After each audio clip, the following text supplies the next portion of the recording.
अब loud and clear में रुक करते हैं यूट्यूबर एल्विश यादव की खबर का, क्योंकि रेप पार्टीज में सांप और उसके जहर की तस्करी के केस में यूट्यूबर एल्विश यादव की गिरफ्तारी तो हो चुकी है। एल्विश ने पूछताछ में कई खुलासे किए हैं। पुलिस ने एल्विश के फोन से भी अब अहम सुराग हासिल किए हैं। बड़ी खबर आपको बता दें, इस पूरे मामले की इन्वेस्टिगेशन के बाद हो रहे बड़े खुलासों को लेकर, क्योंकि एल्विश यादव के फोन से कई राज खुले हैं। एल्विश यादव के फोन पर मामले की जांच टिकी हुई है। पुलिस को व्हाट्सएप से भी कई पार्टी ग्रुप्स की जानकारी मिली है। साथ ही चैट्स डिकोड करने में नोएडा पुलिस जुटी हुई है।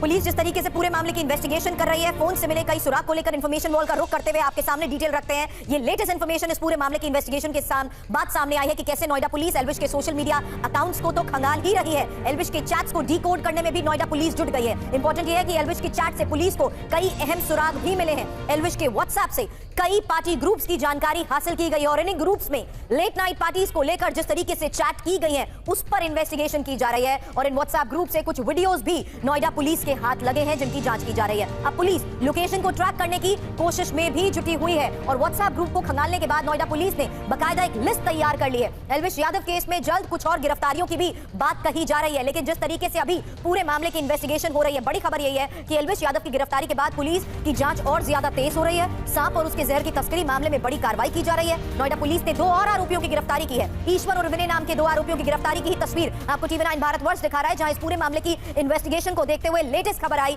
इस पूरे मामले में 2 और आरोपियों की गिरफ्तारी को लेकर।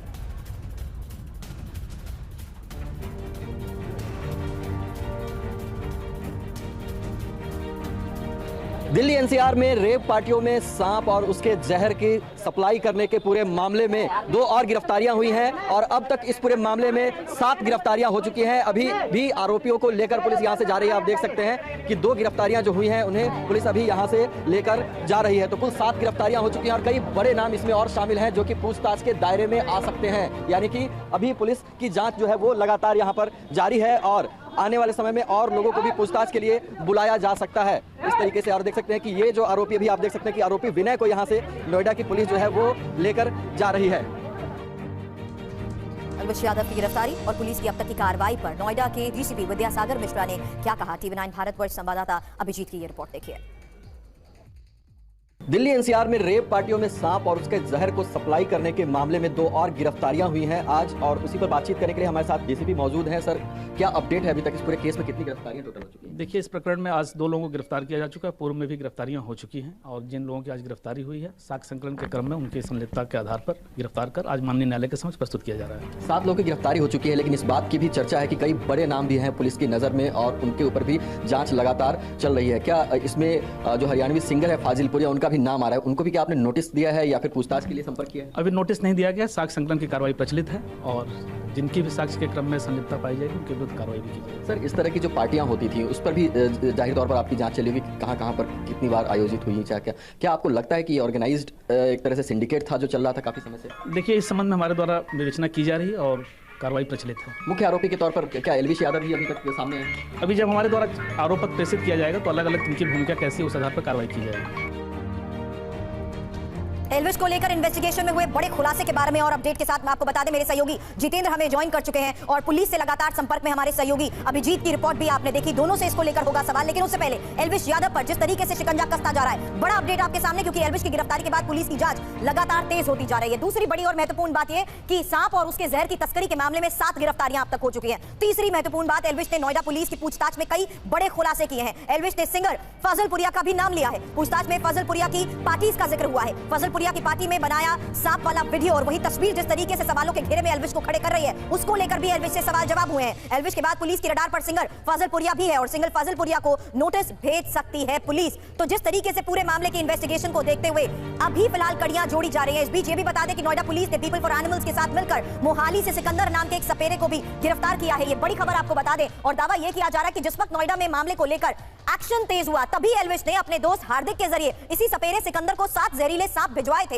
ये सारे सांप सपेरे को मोहाली में ठिकाने लगाने के लिए दे गए। अब पुलिस एल्विश यादव के दोस्त हार्दिक आनंद की तलाश में जुटी है। माना यही जा रहा है कि हार्दिक की गिरफ्तारी के बाद एल्विश यादव को लेकर कुछ और बड़े खुलासे और चौंकाने वाले खुलासे भी हो सकते हैं। जितेंद्र हमारे संवाददाता हमारे साथ लगातार बने हुए हैं। जितेंद्र, यही जरूरी है कि इन कड़ियों को जोड़ते हुए एल्विश की क्या बड़ी भूमिका रही है, क्या ये अब इन्वेस्टिगेशन में साफ हो चुका है?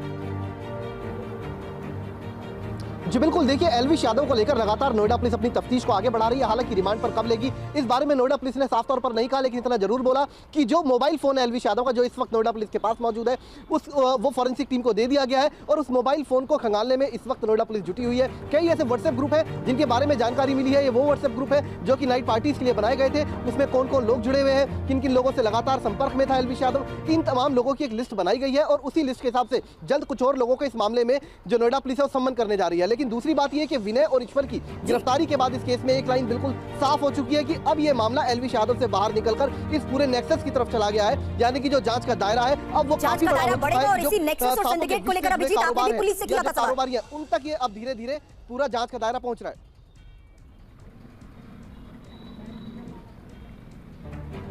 अभिजीत आपको मेरी आवाज मिल रही है? उसी नेक्सस को खंगालने के लिए किस तरीके से मामले में और छापेमारी हो रही है, गिरफ्तारियां हो रही है, इस पर अपडेट।